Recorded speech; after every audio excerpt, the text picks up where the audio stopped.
His dad is a moron. With Matt George. Like Lavar said. And Leo Beas. By saying, yes, it does, Leo. CowbellKingdom's podcast. Here's Matt and Leo. Thursday evening here from Stockton, broadcasting live from 92.1 FM KXVS, the voice of Stockton. It's Matt George and Leo Beas, the Cowbell Kingdom podcast, the first podcast since the NBA draft lottery, and it's a good thing nothing exciting happened, Leo. Nothing at all, except for the cops stopping me today. Oh, hey, well, you know, so Leo's a convict. Anything new about me, really? Nope, I'm still bad at sports, but good at talking about them, so that's all you're going to get from me. Yes, NBA draft lottery happened. There's plenty to talk about that. In case you didn't hear, the Kings actually got lucky during an NBA draft lottery. So someone buy a lottery ticket and shoot for the moon, because the Kings have basically done all that they can to break their mold of quite possibly the unluckiest team in the National Basketball Association. And the Knicks took over our helm, right? They took over the trophy. I think the Knicks have been battling for our spot for a while, so it was nice to pass them the torch for a little bit. So we'll definitely talk about the draft lottery results. We're both psyched. I know a lot of Kings fans are totally fired up about it, and we will expect you to jump on. We actually have a new way for you to communicate with us, a new calling system. I'm going to throw it over to Leo really quick to explain about that. That's right. You guys should definitely add us on Snapchat right now, Cowbell Kingdom. No underscore, no spaces, just straight Cowbell Kingdom. We're going to allow about 3 people towards the end. Call in. You guys have 20 seconds. Ask your questions.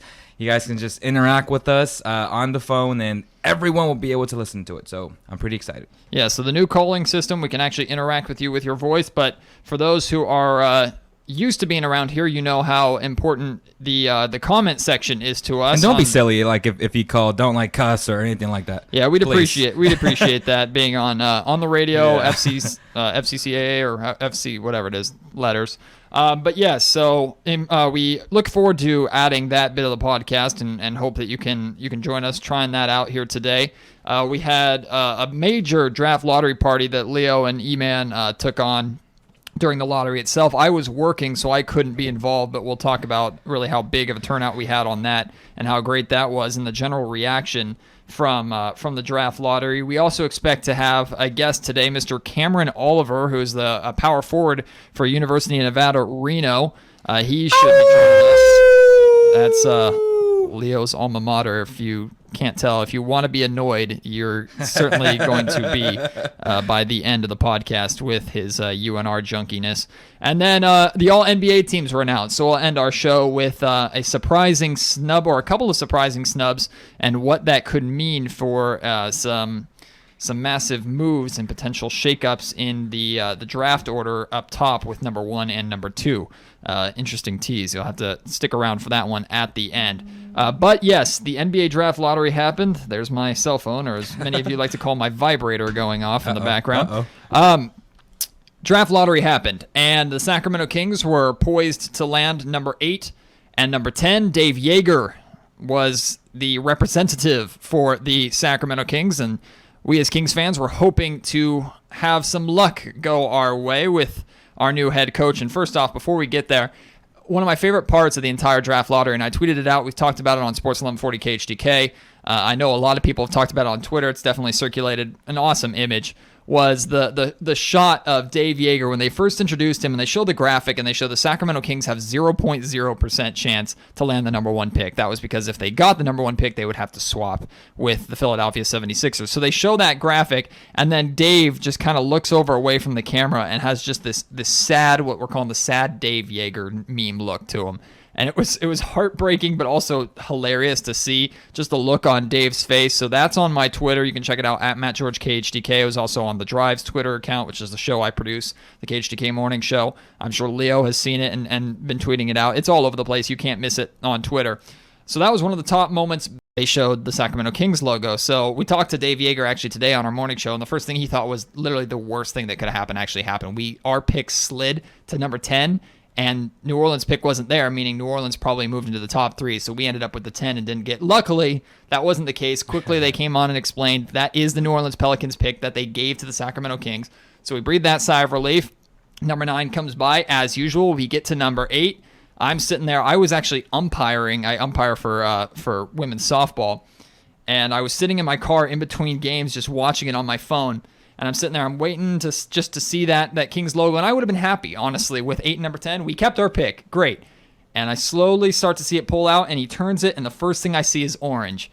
And I go, no way. And then it shows the the New York Knicks logo. And I know I saw your reaction, which you can see on YouTube from the live draft party. And immediately the reaction on Twitter was just excitement and jubilation. Finally, the Sacramento Kings got a little bit of luck, and they moved up into, well, It was top 3.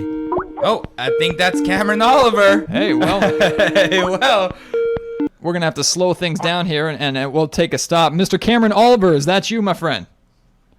Yes, sir. How are you doing, Cameron? It's good to have you on with Matt, George, and Leo Beas, the Cowbell Kingdom podcast. Mr. Cameron Oliver, the power forward for University of Nevada, Reno, averaged 16 points, 8.7 rebounds, 2.6 blocks, shot 51% from the field. He's also a Sacramento native, graduate of Grant Union High School, which was kind of a rival of my high school. So, Cameron, we're already at odds with one another.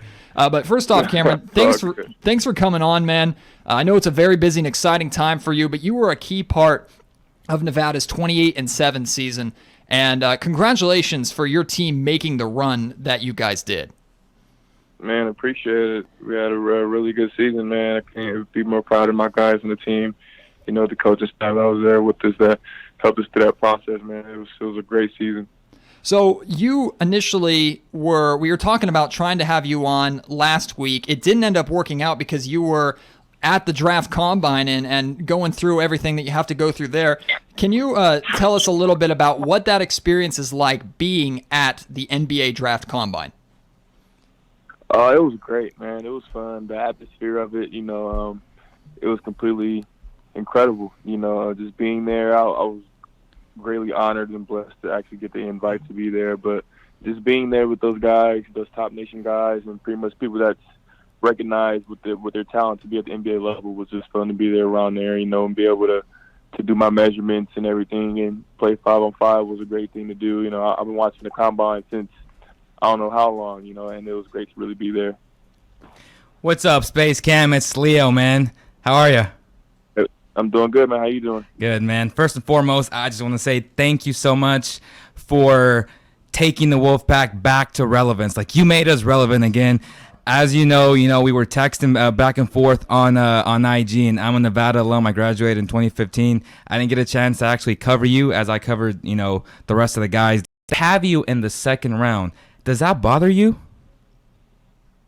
To be honest, man, I don't look at mock drafts. I don't pay attention to certain things where people have me. You know, I'm just here to play my game, man, and hopefully it will land on a team that I'm blessed to be on. You know, I think getting caught up with so much of that, would discourage the way you want to play and how you want to be able to excel yourself as a basketball player.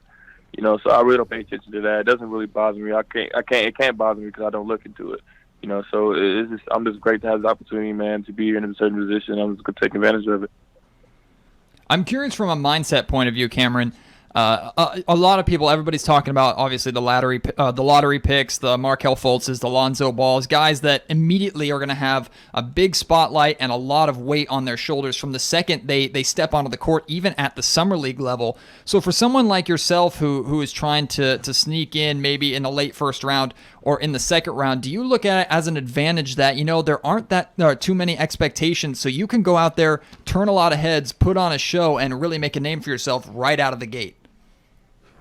Of course, I think so. That's pretty much what I wanted to do with this process anyway, is turn some heads, man, and really put myself in a great position. I think with my talent, my athleticism, my explosiveness, and be able to shoot the ball is what pretty much what the NBA consists of now, being very versatile, and just being just so physical built, So I think what I can do for an NBA team or just the NBA wise is going to be great, you know, just because of what the NBA is heading right now. Hey, Cam, how many teams have you worked out with? I worked out with two my one so far. I just recently came from Houston. I just landed in San Antonio right now. Okay, perfect. And I do want to go back to the combine and going back to these two workouts that you have done. What type of things are the GMs and the coaching staff, the front office, what type of advice have they given you? Just play hard, man. Just compete. You know, that's probably more you can do. You know, just compete and know yourself. You know, be patient with yourself. Know what you can do, what you cannot do.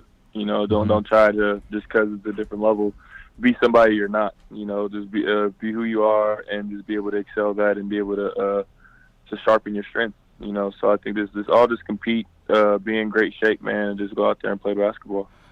You know, I've compared you a lot to Marquise Chris, who was a lottery pick last year from Washington, and I know you played against him, right? Yeah, I know Marquise. And, you know, I don't understand how a lot of mock drafts have you in the second, but when I look at your guys' games and I compare them, I'm like, man, these guys are so similar in so many different ways. Obviously, Marquise is, I think, 2 years younger than you, if that. But I just don't understand. Maybe is it because it's a deeper draft, or, you know, like, what is it? Is it because you went to a smaller school? I mean, I just don't get it. I wouldn't say that, man. Marquise deserves whatever success that came towards him, man. You know, Marquise is a really great player. You know, he's a good friend of mine, man. So he deserves whatever comes towards him. And I think what position he was in, that's what he deserved. You know, I just think with my school, you know, with my conference, you know, it's a real, it's a mid-major conference, you know, so it's not really that much of a great attention, you know, because it's always dominated by at least one school. You know, so I think that, I mean, I won't say that has a lot to do with it, but I mean, as attention-wise, you know, and getting the media and, you know, just really being popular like the ACC schools and the Big Ten schools, this probably wasn't really as much for the Mountain West. You know, so I think coming out of here is really tough, you know, just because of the attention. You got to really prove yourself of being so far. You know, I think Mountain West players like me carries a lot of weight, you know, just because of what Paul George, he's a Mountain West guy, Kawhi Leonard is a Mountain West guy. You know, and just you really got to prove yourself and put yourself into great positions and be able to show that. You know, and I think what I'm doing so far with this pre-draft process and with workouts and everything, I'm really showing myself what a person I am and be able to come to the NBA. Former power forward for University of Nevada, Reno, Cameron Oliver is joining us. Cameron helped lead, or actually was a major part of why UNR was able to make the national tournament run that they did. Again, his stat line, his average is pretty darn good. 16 points per game, 8.7 rebounds, 2.6 blocks. The man shot over 50% from the field, basically the stereotype of consistency. Right, he was there the man. He was the man. Cameron, I'm curious. You know, we know that you're going to give your all no matter what jersey you put on and no matter what team you're playing for. Is there a team or two in mind, a situation that you've seen, whether it's currently in the playoffs right now or teams that are maybe out of the playoffs, that you feel like, man, I could be a really, really good fit there, or man, I can be the missing piece that team needs? Any team pop to mind for you? No, not really team. Any popped in mind to me. But I know what I can do can fit a lot of situations. To be honest, man, I'm from Oakland, but I grew up in Sacramento with high school. I love Sacramento. You know, I love what they're going. I love the rebuild what they're doing right now. And I think the type of versatility that I have in myself and what I can do, I can feel that can be great for Sacramento. You know, I really like the Warriors too. You know, just because of what Draymond Green was doing. You know, and really look at him and mimicking my game after him. You know, I can really learn under him and see what he can, see what I can do to get myself better as a player and being that versatile stretch forward big. You know, those pretty much the two things I kind of really look at, you know, as in just because that's what I've been around and what I grew up around, you know, and I think with Sacramento, you know, you guys have a great fan base. You know, I mean, like I said, I grew up there, you know, I've been around games, I've been to games, you know, and it's just a great place to be with the rebuilding and everything. You know, I know you guys, with point guard wise, you guys are looking for that. You know, and just with my versatility and what I can bring to a team, you know, is going to be great. You know, and Sacramento seems like a good fit, Wade seems like a good fit that I can do for, but I know Sacramento needs a type of person like me. Fans often use player comparisons to get a better understanding of how good a player is coming into the draft. For example, Lonzo Ball has gotten a lot of comparisons to Jason Kidd. I personally don't like those, but I am interested in from a player's point of view, who they think their game most resembles or who they looked up to develop their game. Is there a player that you grew up watching or a player that you've just followed and studied that you would compare your game to or that has inspired you to be the player that you are? Yeah, I watch many players, but if I really sit down and watch a certain player, I just recently started watching a lot of Paul Millsap. Just seeing what he can do with his footwork and how he's able to bang down low and be able to shoot the mid-range, shoot the three if you have to, and be so consistent with his rebounding because he's athletic and he's big. I watched Draymond Green, like I said, just because of what he can do versatilely, be able to dribble, be able to be the point guard, and be able to shoot the three really, really good. I watched Amari Stoudemire also, just because how big he is, how athletic he is, with him and be able to shoot, run the floor, rebound, just those versatile bigs is really how I want to watch right now. And I think those three is pretty much what I categorize my game after. So Leo mentioned that you are in Houston for pre-draft workouts. Is that correct? I just finished one. I just recently just landed in San Antonio. What's on tap? You have anything on tap for next? Like as in the next workout? Correct. Yeah, I think I have Chicago coming up. I have Boston. I have the Lakers. I actually have Sacramento coming up. There you go. I have Portland. And that's all I pretty much know so far. My man's going all over the NBA. A lot of teams interested in Cameron Oliver's talent, and if you watched his game and seen what he can do, you can certainly understand why teams want to get a closer look at him. Cameron, before we let you go, I just want to ask, I'm curious, draft night, it seems like it's so far away, but I'm sure with the amount of stuff that you're going to be working on, it's going to come up fast. On draft night itself, though, where are you going to be? Is your family going to be around you? What is it going to look like for Cameron Oliver on draft night when we expect your biggest dream of playing in the NBA to come true? Hopefully it's around my family, man. I'm planning on, I haven't really thought about it yet, but I'm kind of planning on going back to Sacramento and celebrating the day I graduated high school.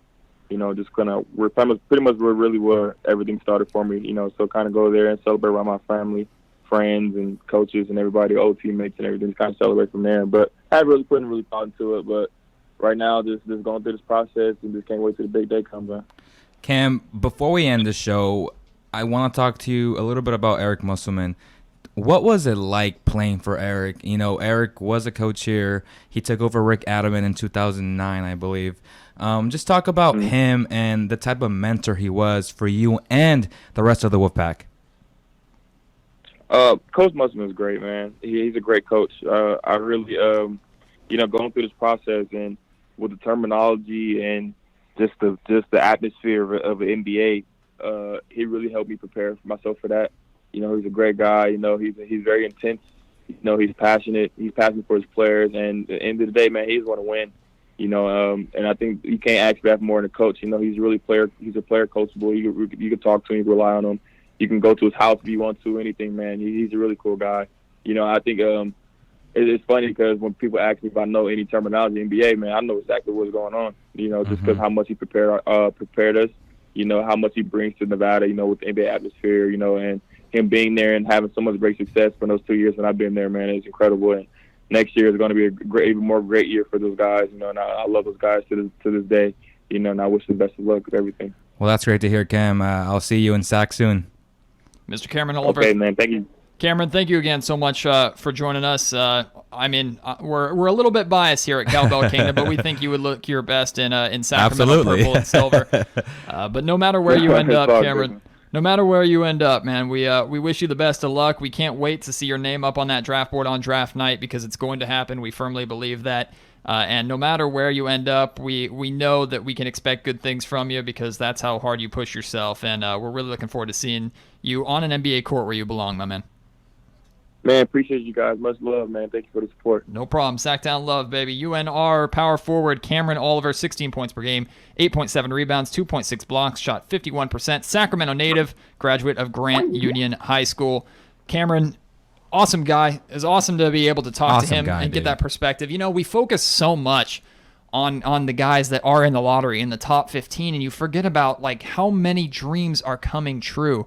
And yes, being drafted in the second round is an uphill battle. I was listening to the Grant Napier and Doug Christie's show when I was driving up here, and they said they expect no more than or between 4 to 6 players from the second round to actually make NBA rosters. So it's an uphill battle if you're drafted that late. Even late first round, you certainly have to fight and scratch and claw. And guys like Cameron Oliver, they know that, and they're ready to take that on. And like I asked him at the very beginning of the interview, I think that's almost a benefit, to enter a draft and to be picked up by a team and to have a fan base look at you and not expect immediate results, but look at you with open eyes and say, you know what, kid, impress me. And if you do show up and you impress them and show them not only that you can play, but that you're going to hustle and play hard, fan bases will come around you, and fan bases will help carry you to that level that you want to be because they want to see you succeed, and you get that support behind you. I think Cameron Oliver is someone who can have a lot of success kind of sliding under the radar, and I would not be surprised if we see him on an NBA roster next season. My first takeaway, me not knowing him personally because I'm a little bit older than he is, he speaks very well. He's very smart. He's very eloquent, and it just seems like his basketball IQ is right. It's like it's really good, right? Right. And those things matter to GMs and head coaches. And it just seems like he is an Eric Musselman guy because, as you said, Eric really prepared us. And anytime you take that type of advice from a really good coach, it shows that you're willing to listen. And a lot of guys come in with a entitlement, what am I saying? Entitlement, right? Like guys come in with that type of attitude. This guy is humble, and he really wants to work hard.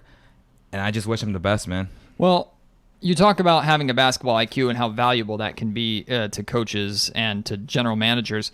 But there's also the work ethic of, with Cameron Oliver, as soon as he gets drafted, you don't expect him to be out spending that first paycheck and out partying and on vacation. That man's going to hit the gym as soon as his name is called because he knows he has work to do. And people look for that and desire that. And I can't tell you how many times that is almost more valuable to general managers than a star-studded pick that may, I'm not saying Markelle Fultz, but may be the number 1 overall pick. He feels like he's done enough to get there and has already earned his roster spot, so he's going to take the summer off, take it easy a little bit, and then all of a sudden pick things up at Summer League. Guys like Cameron Oliver and guys who want to be successful in this league, even if you are the number 1 overall pick, you have to hit the ground running and be ready because as great as you may have been in college and as competitive as the college game is, you get to the NBA and it's tenfold different.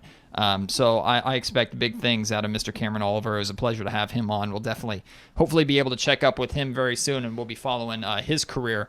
Again, both of us really do believe that he is going to be on an NBA roster. And if he does get drafted and picked up by an NBA team, maybe doesn't make the opening day roster right away, but goes to the D-League, he's definitely someone to keep his eye on because he has the ability to dominate at the D-League level. Absolutely. So don't be surprised and keep your eye on Mr. Cameron Oliver. But before he called in, we were talking about the draft lottery, and so we're going to dive headfirst right back into that, and we want your reactions on it because we know that there were a lot of reactions from Sacramento Kings fans. It was a massive, massive night. As we were explaining, basically we get to the 8th pick, they pull out the New York Knicks logo, and suddenly reality sets in that the Kings have finally gotten some luck on their side. They end up with the 5th overall pick. They actually technically had the third, so they slid into the top 3. So initially it was like, damn, we were in the top 3, but they had to swap with Philadelphia. But the most encouraging thing for me is that the Kings still moved up. And one of the things I tweeted out the day of the draft lottery, as I said, today, it was that morning, and there were a lot of nerves in Sacramento because there were a lot of things that could have happened. A lot of things could have happened. And I tweeted out, and I firmly believed today is the day that things change. Today is the rise of the Sacramento Kings back to glory because the Kings have been pounded and pounded and pounded with bad luck. And look what happened. Like, I'm not going to call myself a psychic or say I told you so, but it's just that vibe around this team now of new energy. Something new is happening, and the right moves are being made. Now They're starting to see the benefits of their labor, and it's all ahead full. A lot of excitement now for what we expect to be a very, very active and all over the place draft day. Yeah, you still had those negative Nancy's that were like, oh, we had the number 3 pick, but I'm like, okay, they have number 5 and number 10 in one of the deepest drafts that we can recall, and any team would die to have 5 and 10. Like, you know what I mean? Like, why be greedy about it? And look at the conversation that has changed now. It goes from 8 and 10. Oh, Big maybe difference. we try and get Isaac and hope Markkanen slides to us too. We are now going to get one of the top 5 players in the draft. And after 5, that's when everything goes crazy. But the top 5 are known. Whether the order, we don't know. But the top 5 are Markelle Fultz, Lonzo Ball, Josh Jackson, Jason Tatum, and De'Aaron Fox. Yeah. That's the top 5. We know that. We're pretty sure. We're like 99% certain Fultz and Ball are going number 1 and number 2. Correct. Worst case scenario, all the fans here, including myself, including you, we love Fox. I mean, I'm a huge fan of Fox. But get this, like this just makes me happy just thinking about it. Worst case scenario for Kings fans is we don't land Fox, but we either get Tatum or Jackson. Like, that's still a phenomenal draft. And then who knows who's going to be available at number 10. There are so many scenarios, so many opportunities. We're going to try and run through as many as we Dennis can think Smith of Jr. tonight. at 10. Dennis Smith Jr., if he slides that far, there's so many combinations that can work. The Kings are in prime position to get a top 5 player and then snatch up another quality player at number 10 if they decide to hold on to that pick, because there's also trade scenarios that we have to look at as well. So much that can happen. And you know that Vlade is just sitting at his desk, writing all these scenarios out and rubbing his hands together, because there are very few scenarios to where you could mess this up. I mean, knock on wood, not to jinx the guy, but literally, you're getting one of the top 5 players. Correct. It's going to be really difficult to mess this that up. up, yeah. You're getting number 5. One of those guys is going to slide to you, and it's going to be pretty obvious who you should take.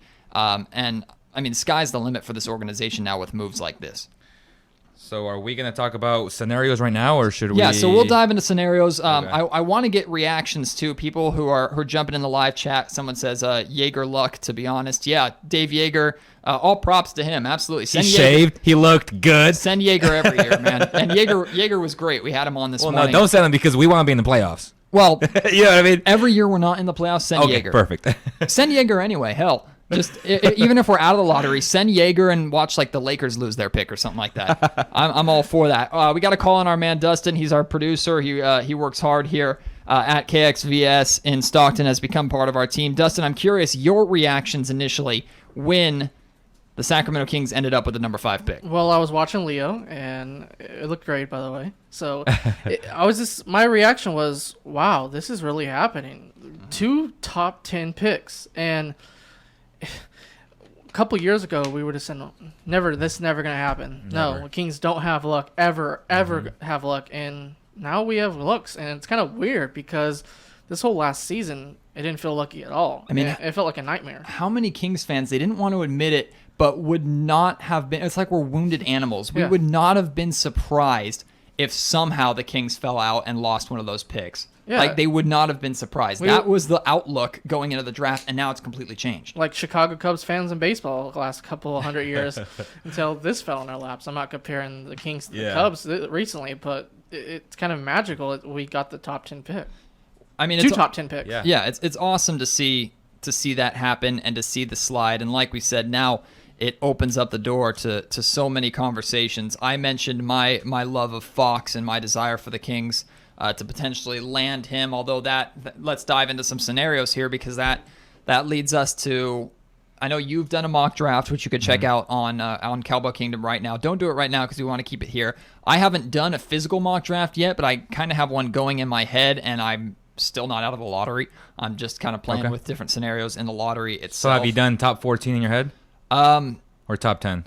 Top 10, but sure. I really just want to focus on top 5 here because that's really what's important. I mean, 1 and 2 we really know. Well, we know top 5. Now it's just what's interesting is from 6 to 10. The order, though. Okay, so that's fair. Essentially, Fultz and Ball were expected 1 and 2 to both Boston and LA, right? At number 3, if I tweeted out, if Fox makes it past the Philadelphia 76ers at 3, he will He's be a a king. Sacramento King. Exactly, correct. And a lot of people are worried that Fox will end up being a Philadelphia 76er. He won't. I don't feel like he will, just because, one, they're looking at now. If you can call the Philadelphia 76ers organization anything, it's unpredictable. But they have Ben Simmons and drafted him and made it known that they want him to be their point guard of the future. So with that being said, getting a guy like Fox doesn't make sense. Exactly. Where is the biggest hole for the Philadelphia 76ers? But I want to say it doesn't make sense because both Simmons and Fox, as of right now, don't have very reliable jump shots. So it would be redundant to have a guy like Two that, guys right? Who can play make, right, and have no shooting around them. Right. So they're going to draft Malik Monk, Fox's teammate. Oh yeah, absolutely. He makes perfect sense. The second best shooter in this draft, the best scorer in this draft, and he has the ability to play point guard. So you still want a guard, an actual guard out there to play alongside Simmons. Because we've never seen a 6'11 point guard. So you still want an actual guard that can play there, period. Malik Monk, Absolutely. sliding top 3. I see Josh Jackson. No. Because the biggest need for the Philadelphia He also can't shoot the 76ers ball. is a small forward. They need a small forward. That's their biggest hole that they have right now. Well, the small forward is Ben Simmons, who they're going to attempt to make him into a point guard. We don't know if it's going to work out. So at that point, you have to draft a shooting guard. I cannot see. Which is their biggest need, If shooting the guard. Philadelphia 76ers want to get Malik Monk, they're going to find a way to trade down in the draft to do it because Absolutely. they can gain more by trading and not taking him there, which that may throw another curveball into the scenarios. My expectation is for them to go out and get Jackson. And then Phoenix would then take Tatum or whoever's left on the board. If for some reason I could not see this happening, but if they did take Monk at number 3, then it would be Phoenix taking most likely Jackson at 4, And which then means between Fox would Tatum slide and to Fox. 5. But would you take Tatum or Fox? I would take Fox. Okay. In a heartbeat. No, the Kings need a point guard. Fox presents a lot of what the Kings need, and in my opinion, there are better options available at that 10 spot at a small forward position than there might be for a point guard. Actually, no, because after Fox, there are very few point guards from 10 Dennis to... Smith is not falling to 10. I don't think he will. Well, that's my point. So there are more, like, if you go Tatum, you have a better chance of drafting Frank or Dennis at 10, as opposed to going Fox at 5, and then... So you would pass on Fox to take Tatum? I wouldn't. But I'm just going on what you said about Sure. drafting a small forward. There actually aren't many options, unless you consider OG, who I had in my first mock draft. I had OG going 10 because of the exact same reason that if Fox does drop to number 5, all the small forwards will be taken, who are lottery small forwards. Now you take OG or Justin Jackson at 10. Pick your poison. You know what I mean? Jackson or Isaac will be available at number 10, in my opinion.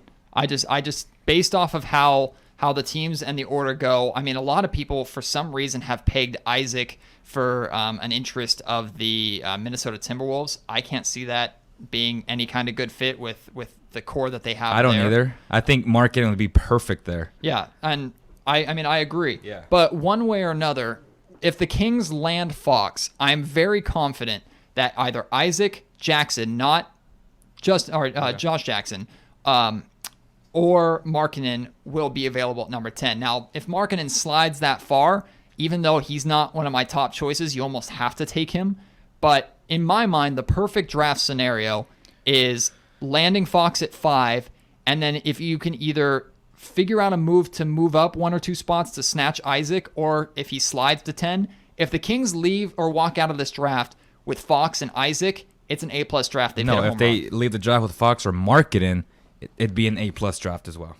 I mean, and I can understand that. You're very high on Markkanen. No, you have to. If you have Fox, who can't shoot, he's a great ball handler, a great distributor, a great leader. You put him, Buddy Hield, and Markkanen. That's a beautiful way to spread the floor. And can you imagine Markkanen and Fox playing the pick and roll? I mean, to perfection. The problem that I have with Markkanen specifically, and we talked about this a little bit last week, and I don't want to dive too far into Markkanen, is consistently when we see players who are known for their shooting ability in college take that step into the NBA, they struggle right away. I mean, it's almost across the board. Some of the best shooters struggle in their first couple of years. The Kings have wasted 2 draft picks, 2 lottery picks on Ben McLemore and Nick Stauskas, both who were light out shooters in college. Now, I'm not going to compare Markkanen to the two of them because I think his potential is bigger than both of them combined. However, the Kings have that massive hole now with Rudy Gay gone at the 3 spot. Jonathan Isaac, to me, has a better skill set all around that you can mold into the player that you want, and you have the time on your side with a young roster to mold him, whereas putting Markkanen right into the fray, you now have a log jam at the 4 spot. You still have that hole at the 3, which you're basically going to be relying on free agency to potentially tackle. In that second round, Matt, there are a lot of talent, man. Okay, you go after. You're not going to fill a starting small forward spot with a second-round pick. You're not. That's not realistic. You have to go get someone in actual free agency then. Well, but who? Like, Otto Porter is not realistic for the Sacramento Kings. Why not? Because the Sacramento Kings are not a free agency destination. If the Kings are going to if they offer him $30 million, you don't think he'll take it? I think he'll get better offers from other teams. Honestly, I think more he will. than $30 million a season. I think he will. With the year that he's had, there are going to be teams that are. No way. Basically, no one my comes point close to is, the Kings, dude. My point is the Kings cannot rely on free agency to fill their holes. They can't. Because in the past, that's gotten them nowhere. They need to use the draft. With 5 and 10, you have a prime opportunity to fill your 2 massive holes with players that you're not settling for. Players that are really, really talented in a very deep draft. Why not take the sure thing rather than roll the dice, get a player like Markkanen? Again, I said, if he slides to 10, you almost have to take him. You have to take him. That's a steal for the position. But if I'm Vlade, Markkanen is below 2 or 3 small forwards on my draft board because you fill 2 massive holes right then and there and avoid trying to roll the dice in free agency, which historically has killed the Kings. I mean, the best free agent signing. There's an upswing coming in Sac, man. But you can't rely on that to make that kind of move. I'd rather go Dylan Brooks in the second round, draft Markkanen at 10 if he falls, which he won't fall. But if he is there at 10, you draft Markkanen. Expecting a small forward in the second round to fill that hole is quite frankly naive. We could be surprised, but I think it's naive. I do. We forget how big of a hole and how much of a struggle it was. That can be said about any player in the first round, Matt.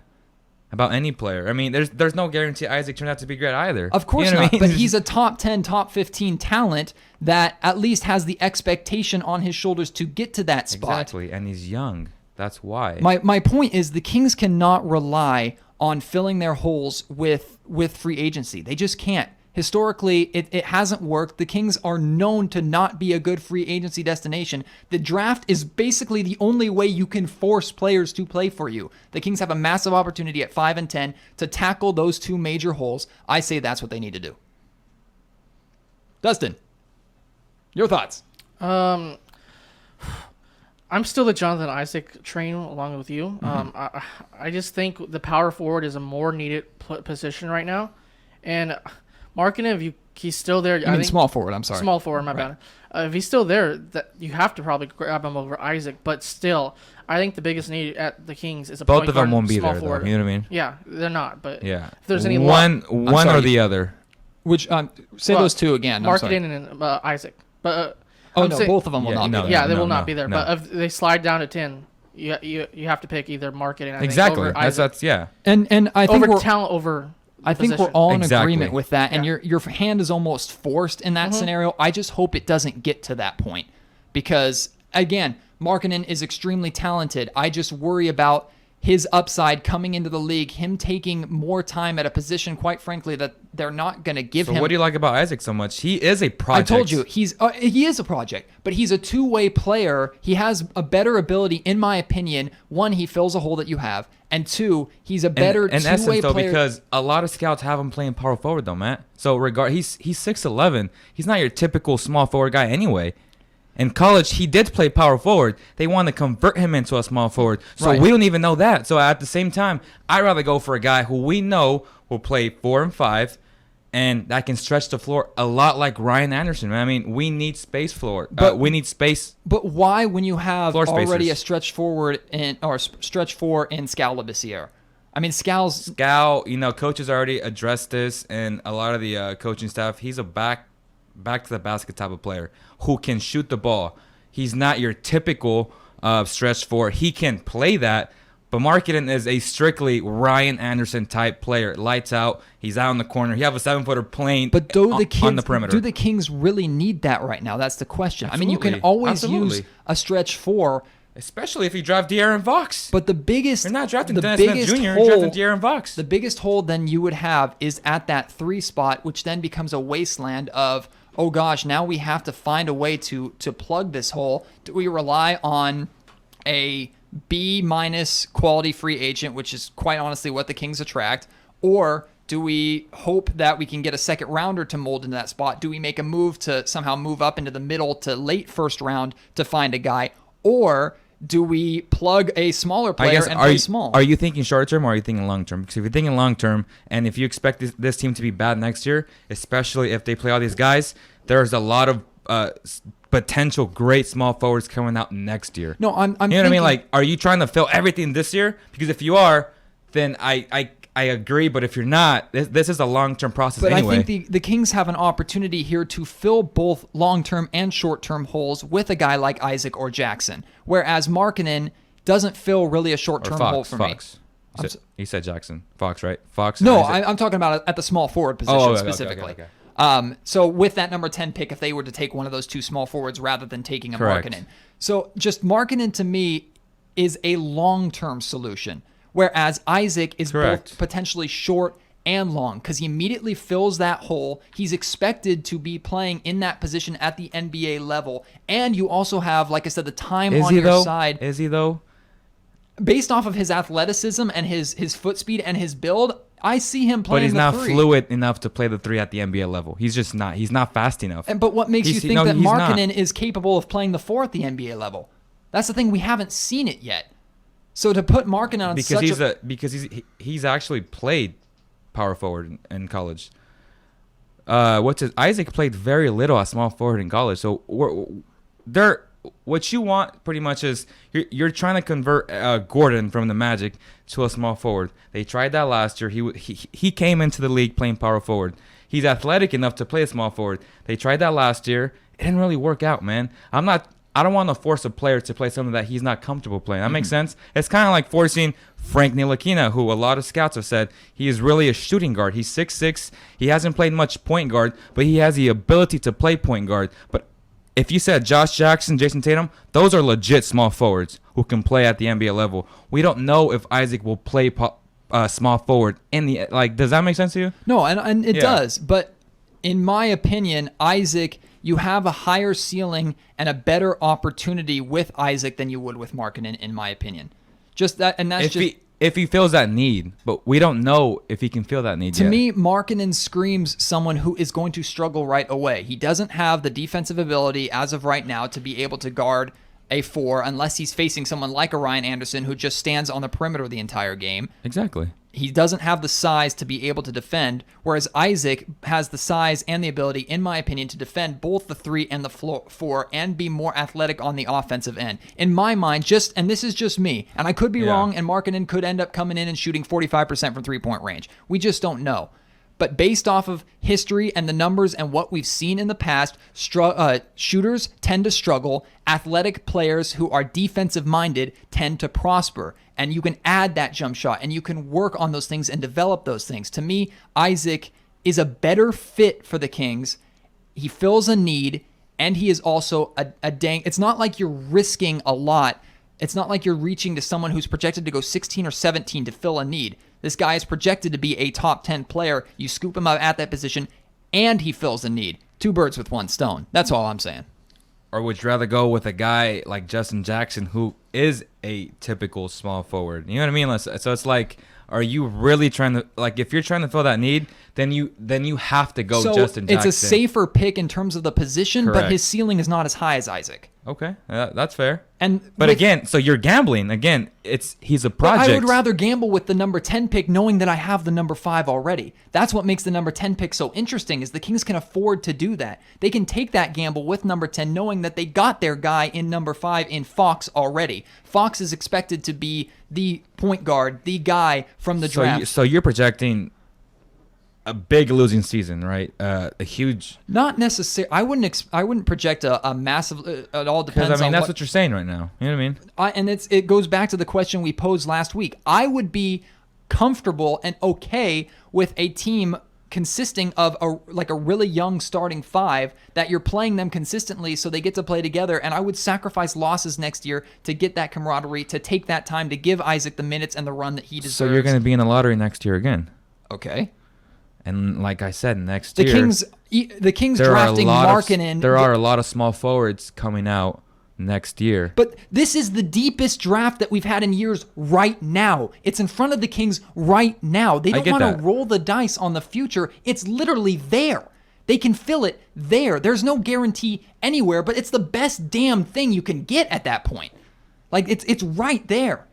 I just don't see how the Kings avoid that or with confidence step away from that. Now, if Vlade falls in love with Markkanen and he has the full confidence in making that move for Markkanen, then I trust Vlade.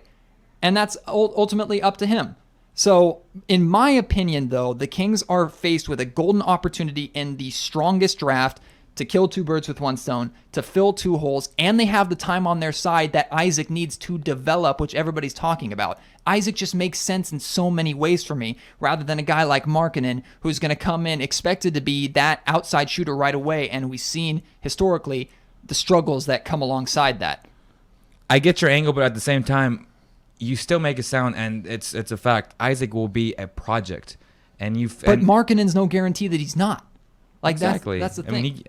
We'll make the case for every single player then. Like, sure. Yeah. So, you know but you can't hold... At the end of the day, they're all projects But then, you right? can't hold Isaac being a project over his head as him being less valuable than Markkanen if Markkanen's going to be a project himself. To me, what gives... they're equal in terms of projects. What gives Markkanen the edge to me is the fact that Isaac the edge to me is the fact that he fills that spot. Right? If the Kings' hole was at the power forward spot, then Markkanen would get the edge. But because they're both very similar in the work that they're going to require, one being a shooter and one being an all-around talent. I just don't see Isaac playing long-term small forward, man. I just don't. Well, based on just tape on analytics, he just doesn't seem like your typical small forward at the NBA level. Plenty of scouts seem to believe he's capable of doing it. Based off of his combine, his athleticism, I'm just going what. No, that's what I'm saying though. But he played power forward in college though. Okay. But college, you can play positions that. But every time you try to make a player play something that they're not really accustomed to, it just doesn't work. Tyreek, the guy from the Magic, Aaron Gordon. Yeah. Sorry. I just don't like that. You know what I mean? I would rather go with a typical Jason Tatum, Josh Jackson, small forward. But then you run the risk of losing a guy in Fox that is, in my opinion, Fultz, Ball, you can definitely make the argument for. In my opinion, Fox has the capability of being the best pure point guard in the draft. That's fair. If he adds a jump shot, we'll see. And only time will tell with that. Ball has his incredible skill set. But wouldn't you want to surround Fox with shooters?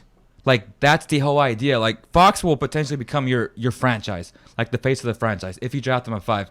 I want to surround my player with the right talent around him so he can succeed. That's my whole angle of drafting Markkanen and having Buddy Hield and having Richardson. So you have shooters around him. Mm-hmm. That's how you put your guy in a position to succeed. But that's my whole idea. Surround him with a rookie shooter that most likely will be shooting in the mid to low 30s in three-point percentage. We don't know that. But it's just based off of the history of the NBA. Shooters tend to struggle. Buddy didn't shoot that. Buddy, first year, he shot over 40%, man. Well, but Buddy's his start to the season was terrible. He got to the Kings, and it changed. Buddy was not playing very well. Well, Buddy was Rookie of the Month first in New Orleans. Then I forget, I think 2 months after, he struggled before the All-Star break. Mm-hmm. And then once he got traded, he came back to real life, which he is a great shooter. That's just who he is. Again, I get it. Like, most shooters struggle, but when you're Buddy Hield, Lauri Markkanen, I just think you're a shooter, man. I just think you're trying to get too cute with it. And that's not like a gripe against you. I just think that's what the Kings need to avoid. They've tried to get cute in the past with taking guys like Papa G and taking guys that they didn't necessarily have a need for. Isaac makes sense to a lot of different people in a lot of different ways for a roster that needs a small forward. Yes, he's played a lot more power forward than he has small forward. A lot of people are very confident that his game will be able to adapt to the small forward position. In my mind, it just makes more sense for the Kings to take, I hesitate to call him the sure thing, but take what's expected in an area rather than take a gamble with someone in an area that you're already pretty well off. At that point, I'd rather play Bogdanovich and Malachi Richardson at the actual 3-man than playing Isaac. I would. Well, I mean, ultimately, Isaac will have a better opportunity in Sacramento to develop and to become that player that people think he's capable of becoming than he would in anywhere else, in my opinion. So what if he doesn't become an actual small forward, and he's an actual stretch power forward per se? Then, like you said, Lauri Markkanen is just killing it, being the shooter that we thought he would. That's what I'm saying. You roll the dice. Well, yeah. You just. But roll you're the right dice. though. Both of them won't be available at 10. One or the other will be. Right. And again, we're leaving out Jackson here. In my opinion, the Kings. Josh Jackson? Yeah. No, not Josh. Justin. I always get the two mixed up. Okay. Justin, who's projected to go like 11 or 12. He's Yeah. also in the conversation. Kings have been reportedly very interested in him as well. They've been keeping their eyes on him. OG. Right. OG can potentially go at 10. So there are different options for the Kings at that position. The point is, I firmly believe that the Kings need to walk away from this draft. They have the opportunity with the 5 and the 10 to walk away with their two biggest holes filled. I think that's what they need to do. Would you be mad if they case. walked away with Jason Tatum at 5 and Dennis Smith Jr. at 10? If Fox was still on the board and they chose Tatum over Fox, Vladdy better have a damn good reason, in my opinion. Because the point guard position has plagued the Kings since Mike Bibby. And they need a point guard. But so has a small forward position. Rudy, but Rudy filled that hole. The point guard position has play, and look how important the point guard position, especially in the Western Conference, is. I mean, the Kings need that floor general. That's a big piece of what they've been missing. is Dennis not that guy? No, I think Dennis is that guy, but Dennis also has some red flags that Fox does not. Dennis has the red flags of the multiple reports that he has quit on his team before, and he also has the injury issues that he's had in the past as well. In my opinion, if Fox is available right there, he is literally everything the Kings have said that they wanted. So why be cute about it? Why not take it right then and there? What if he's not there though? Then if he's not, again, then you take. So I pose that question: would you be happy with Jason Tatum and Dennis Smith Jr.? I will be happy with any of those top 5 players, and that's the thing is the Kings are going to get one of those top 5 players. That's what we opened up the show with. The Kings are going to get one of them. That's the cool thing. So we have this debate, and we want Fox, or I want Fox. A lot of Kings fans want Fox. Mm-hmm. It's pretty unanimous on most of Sacramento. But even if Fox isn't there, you're still getting one of the 2 best small forwards in the draft in Tatum or Jackson. So that's the cool a lot thing. of arguments that Josh Jackson might be the best player in this draft overall. Exactly. But the cool thing is, in terms of the lottery itself, it's just worked out for the Kings so well because it's a win-win. The best positions with the most depth in the lottery are the point guard and the small forward. Correct. The 2 biggest needs for the Kings. That's why you got to fill those holes in the for top Kings. 10 though, because after that it gets Right. power forward, heavy center type. Yeah. So, I mean, check out a lot of mock drafts that are coming. Dustin, we've been talking a long time. You've been looking like you're over there having some thoughts going through your head. What are you thinking? I'm just thinking, as you're right, if Fox is still there, Vladdy has to take him, because if he takes somebody else, it's going to go crazy once again. And there's this other thing. I'm just throwing this out. It's a hypothetical. What if they try to move up and take these 2 picks and go to the number 1 with the Celtics or somebody else? Because ideally, Markel would be great. Like that would solve every issue. I'm throwing a hypothetical out there. I'm just saying that because 5 and 10 for 1, that makes sense. Because Boston, in the Eastern Conference Final. So but why does Boston do that? I don't know. That's the thing. Boston, the only way, and this, if you had a player, yes. If you had a player, but the Kings can't offer a player that they're willing to get rid of that solves Boston's problem right away, which is the Cleveland Cavaliers. Getting the number 1 pick, I don't care how good Fultz is. Fultz is not the answer to beating the Cavaliers next year. Maybe 2-3 years from now. So if the Celtics are going to trade that pick, they're going to want to trade it for someone in a Paul George, and we'll talk about that in just a little bit, or someone who is a proven player who can come in and make an immediate impact for them in that race with Cleveland. Yeah. Because even though Isaiah Thomas is under contract next year, there's no guarantees in this league. Like, you have a good young core as of right now. That could change in an instant. I mean, we've seen it with Boston before.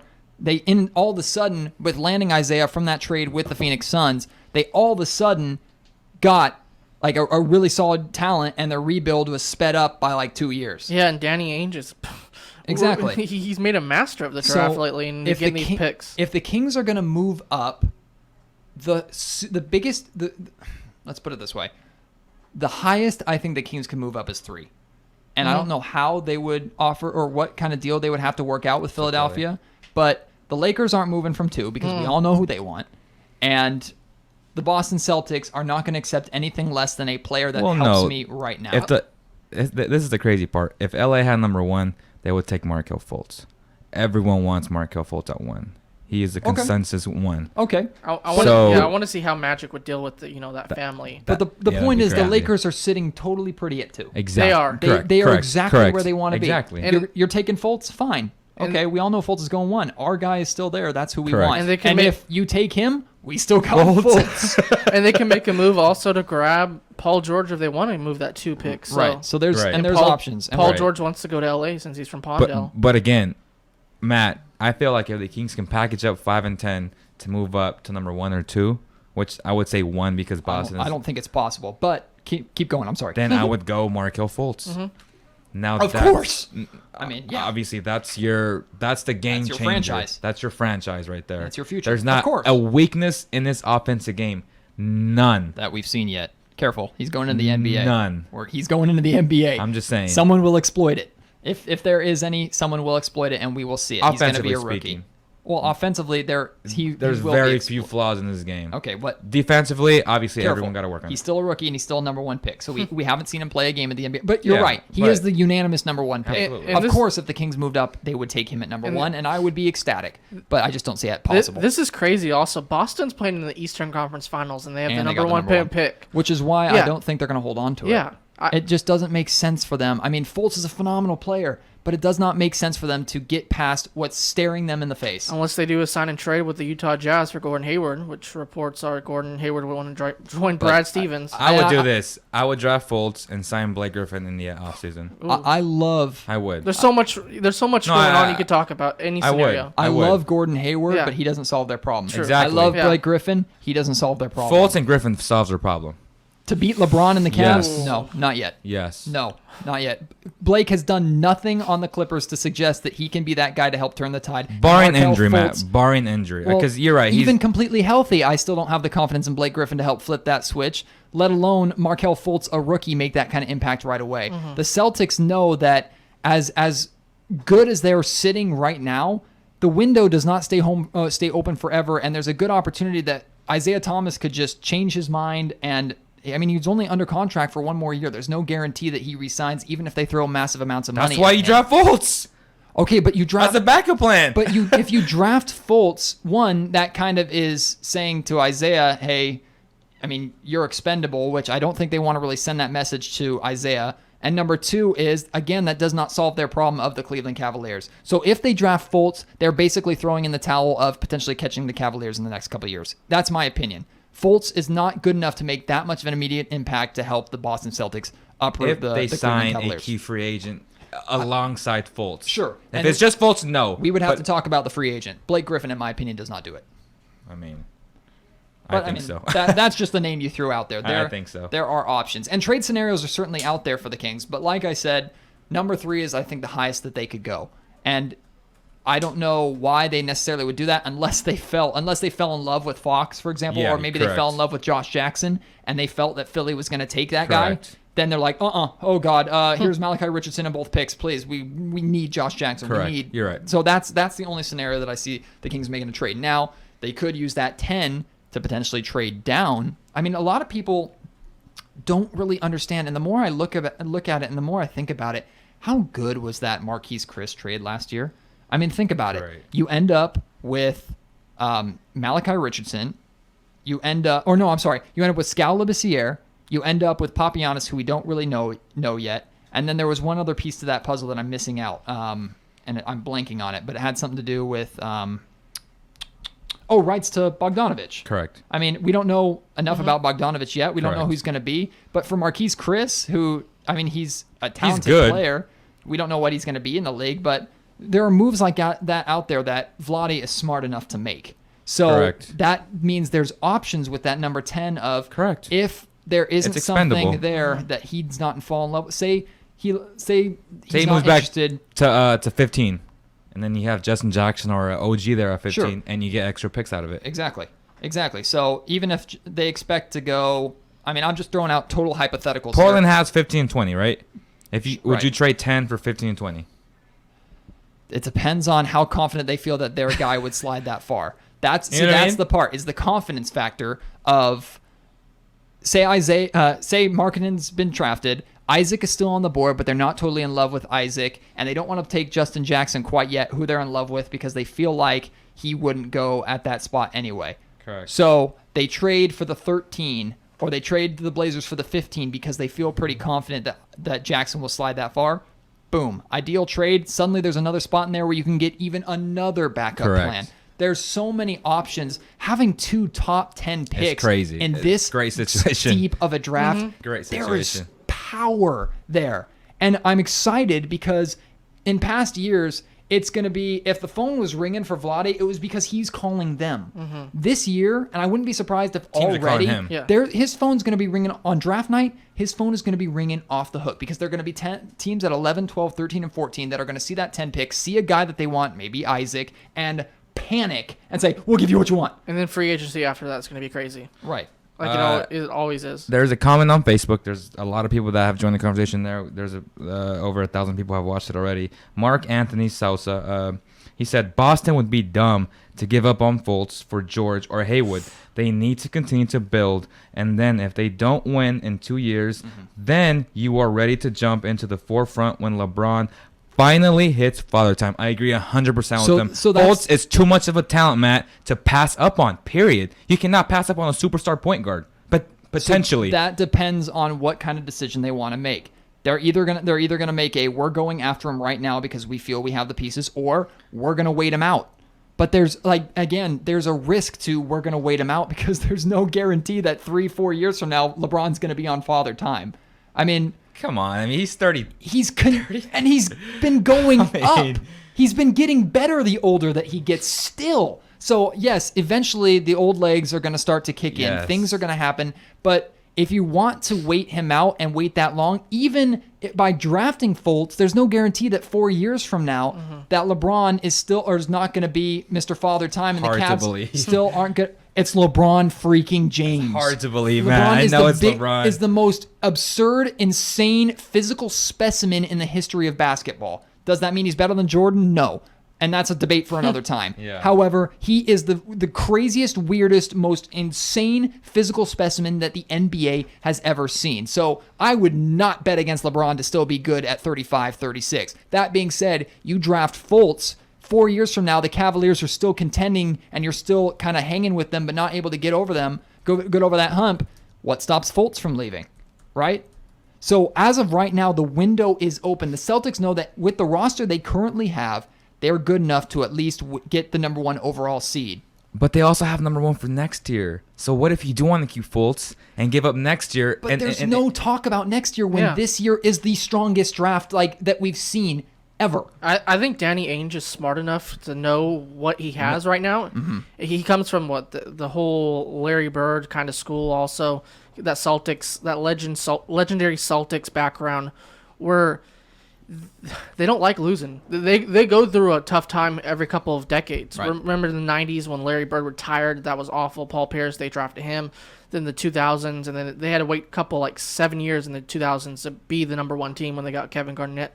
They're And not Ray losing, Allen. though. They're in the Eastern Conference Finals. True, but I just think Danny Ainge, he's a mad scientist, and I think the way he got these draft picks is something they're ready to win right now in Boston. And going back to what you said, actually next year is projected to be a very strong draft as well. So they can dangle next year's pick, keep Fultz, and give up next year's first-round pick, which is guaranteed to be theirs and not Brooklyn's because they obviously that huge trade that he made. Then you dangle that pick, and you go and get someone like a Paul George or a Haywood, and you keep your guy as a backup plan for Isaiah, like you said, or as your legit face of the franchise type of guy. If I'm Ainge, though, I know the window is open right now. Exactly. Do I want to gamble with that window potentially closing? Whereas, so let me Again, pose this though, question. but they have next year's almost first round pick. Like it's almost guaranteed. Again, Let me throw this name out there really quick, or this question.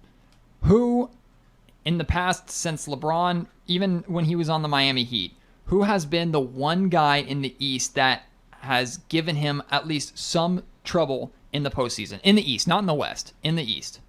Who's been the guy? for LeBron. Yeah. What team gave the Miami Heat the hardest time, but they just didn't have enough to get past Miami, but they gave them everything they could handle? Boston. Indiana Pacers. No, the Indiana Pacers. Paul George. Paul George has had success them too. against LeBron in the past. So if the Boston Celtics can find a way to make a move for Paul George, and this is a good transition into our final really topic, if they can make a move for Paul George, someone who has proven to have success on teams against LeBron James. People forget how close the Indiana Pacers were to knocking out that Miami Heat team. Like, they were really, really close. George just didn't have enough around him, and Roy Hibbert. Yeah, and Frank Vogel did everything he could with that team. Paul George with Isaiah Thomas, Al Horford, and Avery Bradley is a team that suddenly looks a lot better to beat the Cavs or give the Cavs fight right now than Markelle Fultz. So would you say, would you risk Markelle for Paul for a 1 year rental, not knowing if he's going to resign? Hell no. But you don't know if do Isaiah that. Thomas is going to resign either. So you're giving up number one for a 1 year rental, in essence. If you can, What if they don't win a championship? He's not gonna want to be there. if you can make a championship push. If the they don't beat the Cavs next year, he's not gonna sign again. You just wasted Markelle Fultz for him. The Celtics are in the best opportunity right now with one piece to make a championship run. They are, like, the bed is basically set. They're missing one guy. Paul George could be that one guy. Even with Paul George, Hey, they wouldn't beat the Cavs. There's one Okay. guy out there, too, that knows Paul George pretty well, and he's a free agent in the front office, and that's Larry Bird. So I'm just saying he has his Celtics roots. Let's see what Danny Ainge and the Celtics can pull off. But to me, Paul George wants to go to Los Angeles. It's just weird right now, the whole Los Angeles talk with Paul George, because he's a West Coast guy. Maybe Indiana, it's kind of run its course. Maybe he wants to come back home. But it's interesting to see where this Celtics team will go in the future, because Paul George, besides LeBron James right now, is probably the most coveted guy in the NBA. Well, things have changed with Paul George, and what's changed was he did not make an All NBA team roster. And before we continue with that and explain the significance of that, let me go through the All NBA team roster. Right, the first one, no surprises here. Well, maybe one surprise: James Harden, LeBron James, Russell Westbrook, Kawhi Leonard, and Anthony Davis. Number 2, Antetokounmpo, Kevin Durant, Rudy Gobert, Steph Curry, and Isaiah Thomas. Number 3, Okay. Draymond Green, Jimmy Butler, DeAndre Jordan, John Wall, and DeMar DeRozan. Now, we can debate about different things, but I want to focus specifically on Paul George not being there.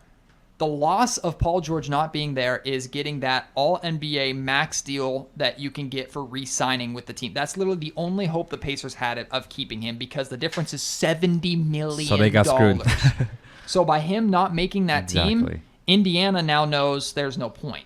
So now Indiana's going to try and go out and get the best deal that they can. So that's why That's Paul my George point to you, though. all of a sudden, what do you mean? Yeah, Indiana has to trade him. They have to. He's not gonna re-sign there. He won't.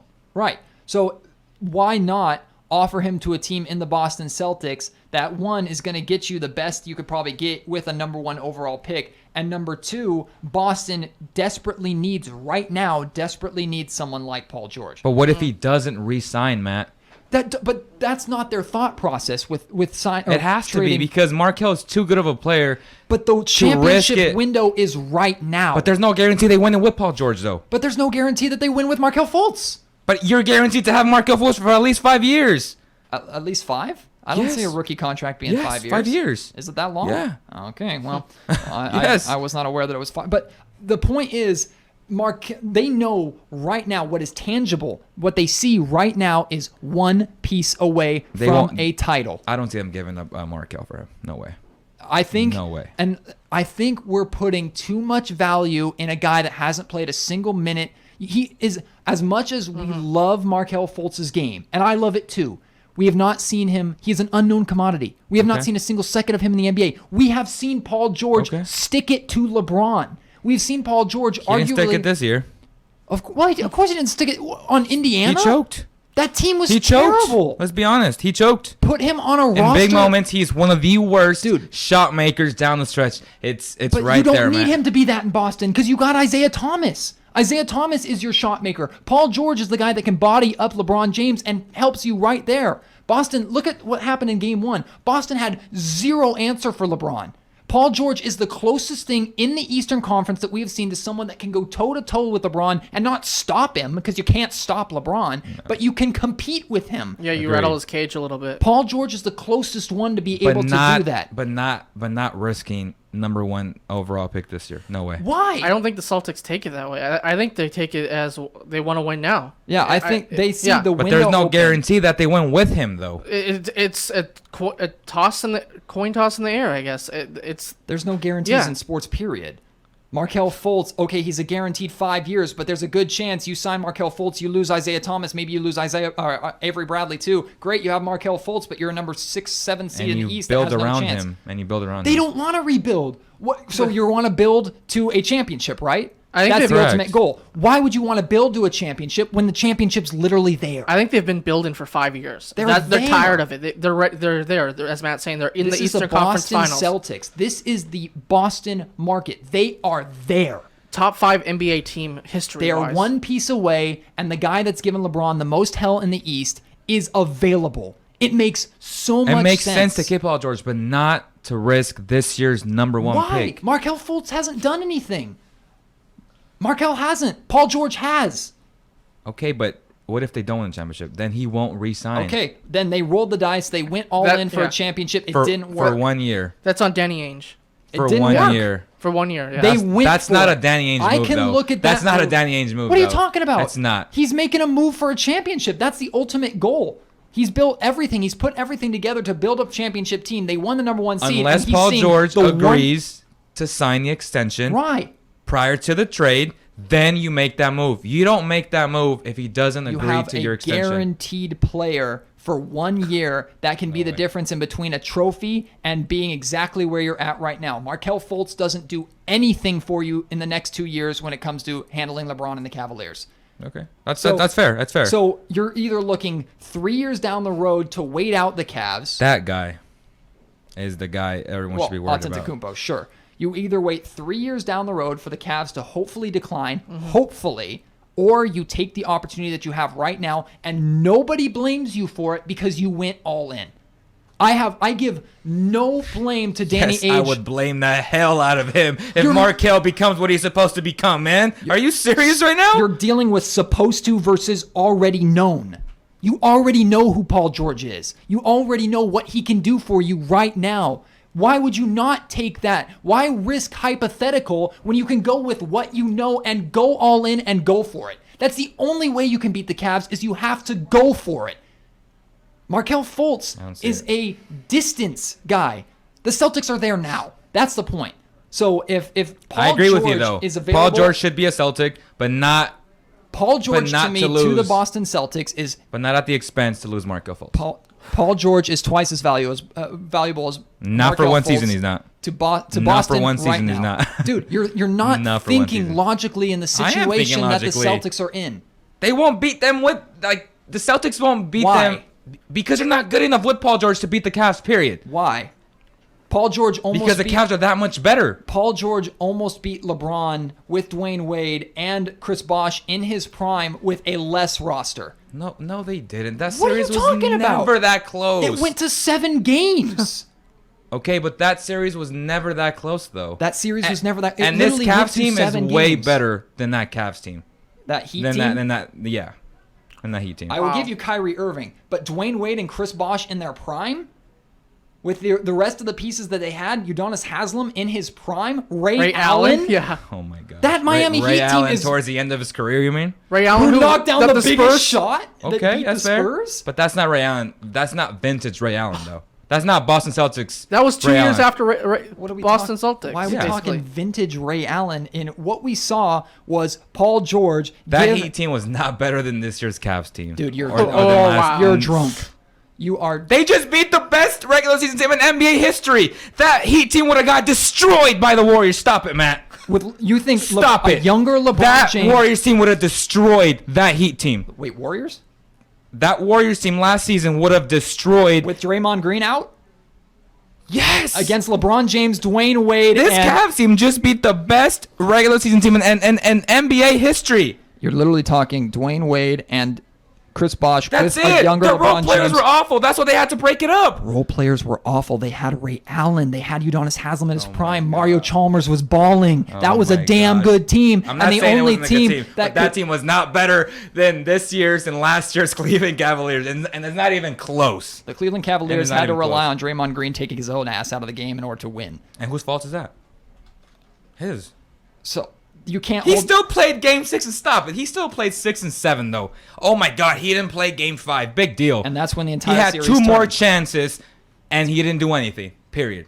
I again, we're getting a little too off track with this Miami Heat thing, but again, the Boston Celtics have a chance to get a guy I get it, right and now. I agree with you, but So- not at the expense of losing Marco Fultz. Dude, you are putting way too much stock in a guy who's No an way. unknown Oh yeah, don't commodity. forget Shane Battier on that team. Oh yeah, also. Shane Battier as Okay. well, Yeah. who was in Mike his prime Miller. as well. Yep. At the end of his career, I but mean, yeah. keep adding to it. But hey, we're spending too much time on Paul George True. because another name. Oh, so the other hypothetical situation, which you and I both agree is probably not going to happen because the Lakers are probably going to end up with him anyway. Yeah. Is a potential. Now, rumors have Mm-hmm. circulated about a Paul George trade to the Los Angeles Lakers for the second pick. The only reason I like this is because of my evil Laker twisted mind. Paul's going to most likely going to end up there anyway. Think anything can happen in that time. Yeah. If he wins a championship with Boston, then maybe he considers. No one knows what's going to happen. As of right now, he says he wants to play for the Lakers. So as of right now, we believe he wants to play for the Lakers. Don't forget the other team in Los Angeles too. Who Yeah, I cares? know. Whatever that team is. Doc Rivers can't trade And anyone. how cool would it be just to see LeVar Ball talk so much stuff about Lonzo getting to the Lakers and then he ends up in Philadelphia? Like that would just be Or Indiana. Can you imagine? Like LeVar Ball would become the king of Philadelphia somehow because that team fan That base, town. that fan That base. town. that fan base would hate him. Yes. But I think they would embrace that him. team is littered Because he's that loud.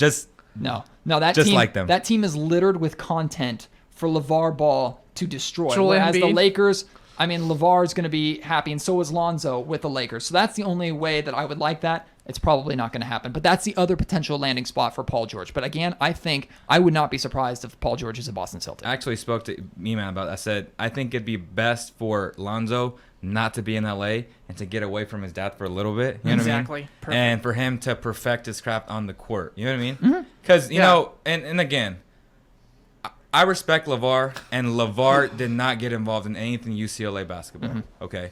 And like he said, he will not get involved with, he said he prefers his son to play for the Lakers, but he's not going to pull an Eli Manning type thing and say, my son's playing for the Giants and he's not playing for the Chargers. My son will play for the Sixers, the Celtics, for whoever. That's LeVar's words. I will not be involved. And Lonzo would And those are become the facts. star for Philadelphia. Him and Joel Embiid. So there's just hypotheticals out there, but No, but It's let's acknowledge that. Think of that LeVar reality show. will not get involved in terms of basketball things. He said, I'm still gonna give you my opinion, but I won't be involved, and he's right. well, until something goes wrong. Yeah. That's the thing. I want to see what happens when something goes wrong. Ask the coach for UCLA. Was he ever at any practice? Steve Alford? Was he ever involved? And he will say no, he wasn't. Okay, Period. but this is UCLA basketball. We're talking like the and why would NBA he level. be involved at the NBA level? Because he's got even a bigger, he's got a much bigger platform. But I'm not going down this road. I'm not going down the LeVar Ball road. He's a waste of breath. The other Exactly. name that got snubbed from the All NBA team, you'll notice he used to be a king. No DeMarcus Cousins anywhere. Rudy Gobert makes the second team. Anthony Davis at the first team. I can understand. Yes. Rudy Gobert at the second team, and DeAndre Jordan at the third team. Okay.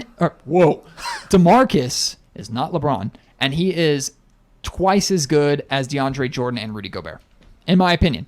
So you're making this decision based off of what do these two both have that DeMarcus doesn't. They were both on playoff teams, Yes. right? Winning team. But However, they made their team playoff teams. no. Okay. Rudy Gobert Rudy Gobert. was a Stop. good. He's a Yes. good role player for He is.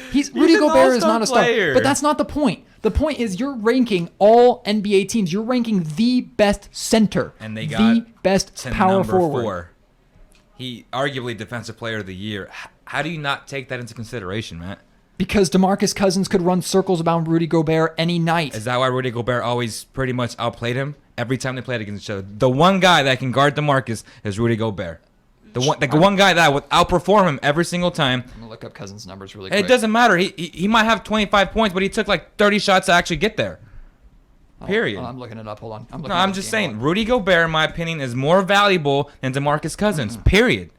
But That's why the they were argument- number 4 seed. He was the argument- anchor of that great defense, The man. Come argument on. is not value. The argument is the best center. He is the best center. I'm okay with DMC being as number 3, but no way is he number 2. Yes, he is better than Rudy Gobert, and it's not close. It's not close. Rudy Gobert is on a winning team. I will give him that. That makes him. Was Rudy Gobert more valuable to his team? Yes. Yes. Is he a better center than DeMarcus Cousins? No. Overall, no. Exactly. This is all NBA team. This is not most valuable team. So that goes back to the whole MVP debate, man. Like, there isn't a direct definition for all NBA team or MVP. Yes, It's all subjective. No, all NBA It's all team is not subjective. subjective. It is the all NBA team is what am I looking for? Described the definition. There it is. Defined. Haha, that's the word. The all NBA team is defined by the best player at that position that season. That's how they define it. That's how they've always defined it. That's why James Harden was the best shooting guard. Kawhi Leonard was the best 3. LeBron James was the best 4. And not even the 4. LeBron James played power forward a lot this season. You weren't going to there was not another power forward or small forward that was going to beat out Kawhi or LeBron. Like, they are the best at their position. Exactly. DeMarcus is the best at his position. He's not. I can make an argument for Anthony Davis. Like, you can. He's the best big But guy. Rudy Gobert, no. Rudy is a phenomenal player. He's not as good as DeMarcus Cousins. DeMarcus Cousins is a better player, a better center than Rudy Gobert. Rudy And Gobert that's why just you put him at happens to 3. know how. That's why you put him at 3. No, DeAndre Jordan should not be on that list. Exactly. So Rudy you Gobert put should DMC be, at 3, and you no, put Rudy at 2. Rudy should be where at he 3. belongs. DMC is at 2. Don't let your bias and your judgment of DeMarcus Cousins get in the way of talent. That's not my bias, Dude. though. That's why they voted for him. How's that just my opinion? Talent. That's everybody who voted, right? Talent versus talent. It's not close. Then why'd they vote for him then? Because he was on a winning team. That's why I'm saying it's wrong. That's why I'm saying they did That's not. subjective. No, they did not follow what the foundation of the All NBA team is this season. They didn't. They picked the most valuable. They did not pick the best, which is what the All NBA team is. So what does MVP mean then? The most valuable player. Okay. So we can go back and forth about that too, right? Sure. There you go. But I'm There is talking- no exact definition about all NBA team either, dude. Dude, There all isn't. NBA team, they've described it every single year as the best player at that position. Everybody's known that. It doesn't change because of value. Did DeMarcus make it last year? Yeah, he was number 2 last year, behind Marc Gasol, who was a better center than DeMarcus last year. DeMarcus has been number 2 for the past 2 years. He should be number 2 this year. Marc Gasol didn't make the list because he's been injured. DeMarcus Cousins is the second best center at least in this league, and quite frankly, he outdueled Anthony Davis for most of this season as a Sacramento King in the stat column. If Anthony Davis was on a winning team, then I could see an easy putting him above it. But Anthony Davis didn't do that much better than DeMarcus In the either. actual stat column, Anthony Davis was a little bit better all year long. Okay, I'll give you that. DeMarcus All year Cousins long. was more dominant though, and that's. But Subjective. again, I can make that debate with Anthony Davis. I can't make that debate with Rudy Gobert.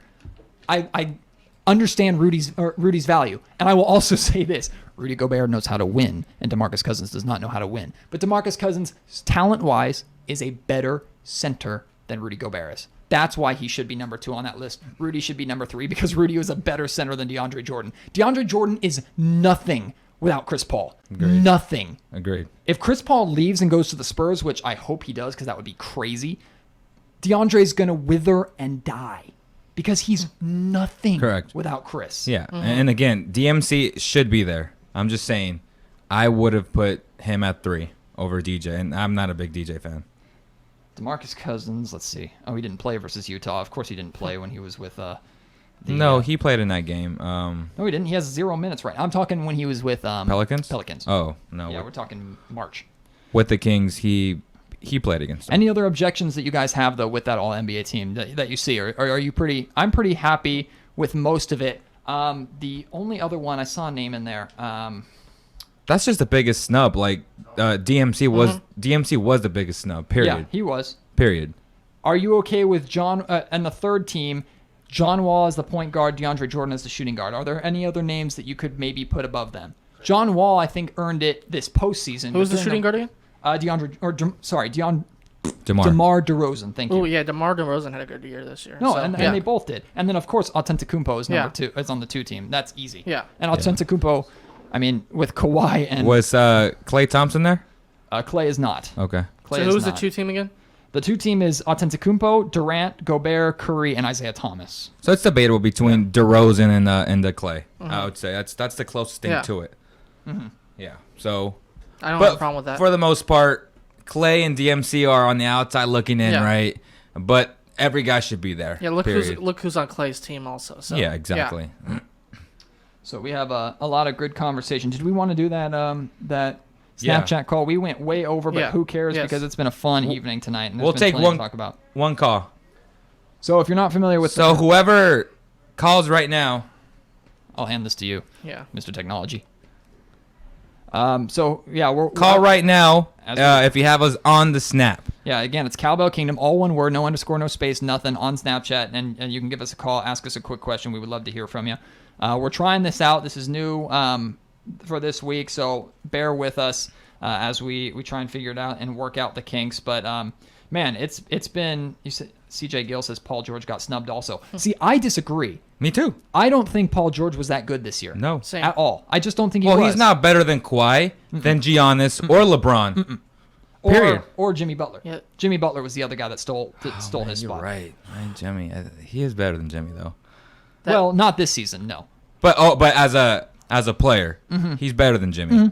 No, but I'd you're agree with right. This year, yeah. I think Jimmy- that injury's still affecting Paul George a little bit also. Oh so, yeah. Well, he hasn't been the same guy 100% since the injury. However, he also hasn't had the same roster that he had, even though, I mean, we laugh at the name Roy Hibbert now, right? Yeah. But back then, we were talking about Roy Hibbert as one of the best centers in the league Yeah, another- because he had He 2 was seasons. an all-star. Oh, yeah. I know. Another big guy out of He was Georgetown. awful. Or He was awful, though. Nicholas Batum, Yeah. too. Yeah. Man, centers were just a death valley for quite a while. Thank God we have guys like DeMarcus, guys like Gobert, guys like Marc Gasol now who've kind of even, or Anthony Davis too, Yeah. who have evened out that playing field. But Powell's man, still in there too, so yeah. Pau Gasol, yeah. Powell's more of a power forward. True, yeah. But I'm trying to think. could play center and forward. Of course, we have the question of the week, Oh, which yeah. we always forget, which we're going to wrap it up with, and I'll pose this to you guys. Someone said, heard it on Woj Pod, not trying to take credit, but he just mentioned that the Lakers may move the pick, so I thought of a scenario where the Kings can get involved. Just trying to help. What? Shoot us the scenario. Yes, shoot us the I would love context. to hear the scenario. Is he said he's thought of one? Is that what he said? Yeah, Danny, if you have the actual scenario, let shoot us it- know. Shoot it our way, brother. Or call us right now. We would love to hear it. Yeah, On call Snapchat. on Snapchat if you want to call with it. That'd be great. The question of the week. No one's calling. Well, I mean, I didn't even know Snapchat had a call feature, to be honest with you. So Yeah. I learned something new tonight. However, question of the week. Right now, you can have anyone you want at 5 and 10. Well, okay, anyone you want is unrealistic. Realistically, you're 5 and 10. Who are you walking away with? For me, it's Fox and it's Isaac. You're 5 and 10. Who are you walking away with? Go ahead. It's the same as Matt. I don't know. I think you need that point guard and you need that small forward. And Isaac, if he's there at 10, you grab him. But Or, I'm sorry, sub part of the question. Okay. Do you make a trade? And if you do, tell us what you want to do. ooh, What is it? Say it again. So you're excuse me, I just took a sip of water. You have what in the world? You have you can pick realistically your 5 and your 10. Who are they? Or if you choose to make a trade, Well, what do you do? Someone just sent us a snap, and it was more of a question. He said, why is Fox such a sure pick for us at 5? He can't shoot, and personally, I'd rather have Smith or even Ntilikina than him. Debate. He's a better floor general. I think he's probably, with the exception of Ball, I think he's the best floor general in the Correct. draft, I which agree. the Kings need.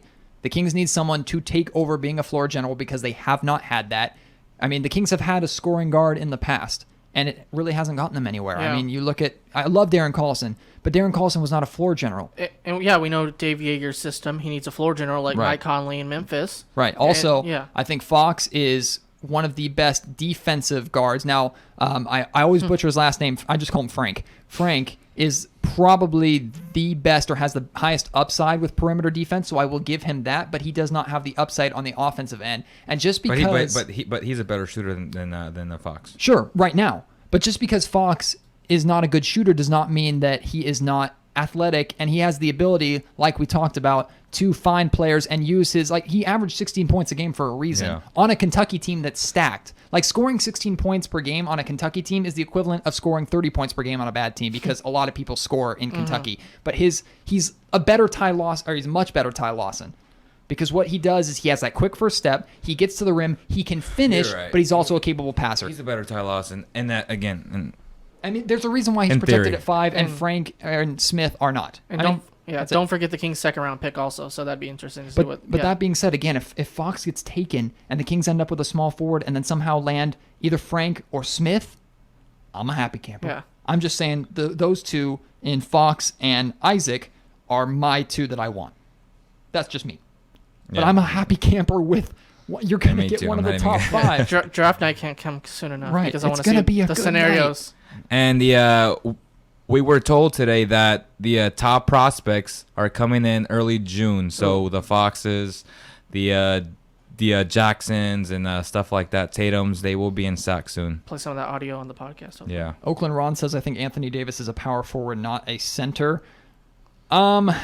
What do you That say? good old debate. Oakland Ron, he says he thinks Anthony Davis is a power forward, not a center. He's a floor spacer, but because of his size, his rebounding ability, and his shot blocking ability, and his athleticism, they play him at center. He's like a DeAndre Jordan, but better. Much better. Much better. Way better. Of course. Way But better. like DeAndre Jordan, he does not have the outside shooting skill set to be a stretch 4, but he has the size to be a center. Anthony Davis has the same build, athletic ability, and size of DeAndre, and he can shoot, and we don't argue whether or not DeAndre is a center or not. So Anthony Davis is a center who has power forward talent. Yeah, Bamboo Profits on Facebook said, "You guys are the best. You guys debate about a team that you love, and what's great is that that's all about the Kings. If you don't love this, you don't love NBA basketball." Yeah, that's plagiarism. You're gonna have to pay Well, Grant about $20 for that. He didn't say. He just used basketball crown emoji. So Okay, Oh, so we have a caller. caller. Caller. Over. Oh, hello, What's up, CowbellKingdom? What up? what's going What up? on? What's up, Leo? What's up, Matt? Yo. Longtime supporter. Thank you, brother. Big Kings fan. Just wanted to check in. Awesome, man. Well, you got a question, or what are your thoughts just on this draft lottery? You know, draft day or lottery day. Very excited about the outcome. You know, just seeing the Knicks fall to number 8. you know, Amen. Just uncontrollable excitement. Just like the idea of us getting a prospect that has the ability to change our future and change this losing culture to, something more prominent. Right on, man. Awesome call. Thank you for checking in. We appreciate it. We're glad Appreciate you it, could be brother. a part of it. Thank you so much, man. Yeah, awesome. I mean, awesome stuff from him, and it makes it a little bit sweeter, right? That was a good call. No, it was a great call. And it makes it a little bit sweeter, right? That the Kings didn't just like knock someone into the 8th spot that's just whatever. It's like a superpower that is like the New York market. Yeah. I mean, for a small market Seriously, to that's- knock the New York Knicks to that 8th spot, it's just, I mean, there's just something sweet about I know. the little man taking out Goliath and making him dig an Exactly. even It was further hole. beautiful. God, the Knicks are going to have a lot of problems. See Phil Jackson's quote this week? Who cares? Yeah. Phil Jackson, if he's not on a bench coaching, I don't want to hear from him because he's a disaster Hey, as man, Doc. a front office manager. And now they have massive problems in the only piece of happiness that they have, and Kristaps Porzingis is apparently not happy. And more comments on Facebook. They said, "Leo's right though. That's not an Ainge move. They're way better off signing a Haywood type than giving up assets for George. No, Hayward won't get them over the top, but Hayward plus Fultz plus Isaiah gives them 2 years guaranteed together." Great point. But 2 years isn't guaranteed with Isaiah because Isaiah's only got 1 year left on his contract. Yeah, Unlike think of the money after that's going this to be year. thrown out. Right. So, and I get that. So, and I think that lineup is phenomenal. Yeah. It's not good enough to beat the Cavaliers. I don't want to dive back into this Yeah. debate because I think we've exhausted it as much Yeah. as we possibly could. But that lineup, I love Gordon Hayward. If Gordon Hayward became another caller, oh boy, I'll put that on hold. Howdy, caller. What's your name, brother? Hey, I'm Matt, Matt. you have a Matt. good name. You must be as handsome as me, huh? Yeah, you know, if you're named Matt, you must be a good guy. That's what I'm talking about. First of all, I just want to first of all say I really enjoy your guys. You know, it's good to hear some Kings talk without Grant Napier's voice, behind it. So that's good. But my question is, if Fox somehow gets taken at number 3, Mhm. we pick either Jackson or Tatum, which I'd be totally fine with because I think we can't do any wrong with pick number 5. Yeah. Do you realistically see Dennis Smith or Frank being there at number 10? Because I see them being gone. And then if they are, what names do you guys see either early second round or if we trade back that could be a starting point guard for us? Great call, man. 2 great questions. I'm actually going to pass the second part off to, and I'll leave you on the call in case you want to comment really quick. I'm going to pass the second part off the second round to Leo because that's really his area of expertise. I'll be the first one to tell you. Outside of the lottery, I don't do my very much homework. I just don't care as much, and I'll do my homework on the player as soon as they pick him. And I know that's kind of naive of me, but that's just who I am. Leo dives head first, so I'll let him answer that part. But to answer your first question, if the Kings ended up taking a small forward at that 5 spot, you're looking at 6, 7, 8, and 9. That's 4 other spots, and you're worried about both. You said neither Frank or Smith being there. I could see Smith going in the top 10 or in the top 9, really. But Frank, to me, is a stretch. I don't think a team, and I'll have to look at the draft order again. I don't think I think the New York Knicks would be like a perfect team for Smith or a team that would want to go after Smith. I don't see a team in the top 10 that sees that much value that's willing to take Frank that high, if that makes sense. Well, the Knicks are really interested in actually taking Frank, and they will take Frank at 8. Okay, so then that would make Smith available then. Yes. Let me look up the top 10 while you answer. So, okay, so your second question was a point guard in the second round, correct? Yeah, that could possibly become our starting. Okay, that guy is Frank Jackson out of Duke. He's 19 years old. He's 6'4", has a 6'7" wingspan, man. This guy can flat out ball based on potential. Again, that's why he's slipping so much. I feel like he should go back to school and really hone his skills. But Frank Jackson out of Duke would be the ideal pick at number, 35, I think, that the Kings have? Yeah, so... 34. Do you like him more than the guy from Oklahoma State? Yes, absolutely. Are you talking about Evans? Yeah. Okay. Awesome, great call, man. Appreciate you tuning in. Thanks, bro. Have a good one, brother. Awesome stuff. Yeah, these calls are great. We're going to certainly try and that's great, incorporate them into our shows as much as possible. But we're also getting a lot of good feedback. We got to find a way to wrap this up soon because I know y'all want to go all night. We could go all night too. I have to drive back. I have to be ready for a morning show tomorrow in Sacramento, and we're going to continue this conversation on that morning show. And you can expect continued coverage of Cowbell Kingdom. I mean, we're going to dive deeper and deeper as we go. I know, Leo, you were and more breakdowns. The next breakdown is Jason Tatum, so stay tuned for that. And I know Leo was at like the workouts today. Yeah. And we're going to continue to have presence at those workouts as we get, like, the draft seems so far away, guys, but it's going to come also so fast. But enjoy the process, guys. It's on a Thursday night Enjoy also. it. Okay. Enjoy the Mr. process. Joel Embiid. Yeah. But, we're going to have to wrap it up Yep. here because it is late, but we love you guys so much. We thank you for all your feedback. The conversation does not end here. It continues. At Matt George KHDK, at Beas Leo, at Cowbell Kingdom, on Facebook. I know we have a huge Facebook audience. Go there, comment on the Cowbell Kingdom Facebook page. We see that. Instagram, we're always on there too. Comment on pictures, we see that as well. Mail, if you're ye old. I don't know. Do we have a P.O. box? Who cares? You could also do MySpace. We're not on there. And other than that, just keep talking and keep involved with us, man, because we love this feedback. We love the excitement. And it's just this different feeling, and I think everybody will agree, just this excitement level that's surrounding this team, that there's less expectation but more potential. And I think that's insanely exciting for this and franchise. shout out to all the people who watch us internationally. Scotland, England, Chile, Australia, Argentina. I mean, I'm amazed. I know Matt is, and I know Dustin, I know E-Man is. I mean, we got people watching us from everywhere. Japan. So shout out to all of those fans who always are tuning in. And before we do end the show, I want to give a shout out to our sponsors, hoopcats.com. If you're a huge Kings fan, guys, check them out. They have every type of memorabilia cards. You have over 1,000 different cards to look at. And if you need tires, Valley Tire Center is your destination. They have the best tires in town, the cheapest tires, the most affordable tires, and they will give you free tire balancing. And also Windsor, it's a local app where you can schedule events, and I want to post this out there soon. There's obviously that park that has the Kings Court, right, on P Street. I want to set up something where we can all go out and play basketball and create an event for fans to come join us, talk to us, and play some basketball. So download that Windsor app right now. Great stuff, man. Thank you to all the sponsors who have been involved. And I want to watch Matt play basketball with us. No, you don't. No, you do not. There's nothing surprising. He's going to be dunking on us like, yeah. You're gonna give Leo a Kelly Olynyk oh yeah. I promise you, I will show up in basketball gear. You'll take one look at me.